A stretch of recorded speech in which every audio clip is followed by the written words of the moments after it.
Hello and welcome to a crash course series on vectors. What is the crash course series for? There are two scenarios where you might need this. Number one, you could be a J2 student preparing for A-level and prelims.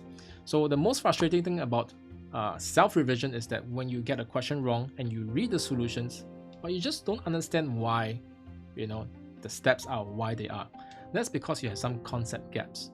So with that, I hope to come up with a crash course series to plug those concept gaps. Scenario number two could be you are a J1 student attending, a lecture on vectors for the first time, and you find that I don't understand what the lecturer is talking about. The lecturer is going so fast. So what's happening is a lecturer typically has at least 10, 15 years of experience, and they're going to talk to you as if you have those years of experience as well.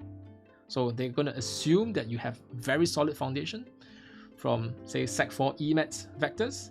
And I know that most students, they kind of just forget what they learned in Sec 4, and that is why you're having such a hard time.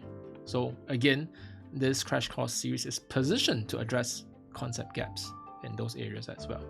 So with that, let's get started with vectors.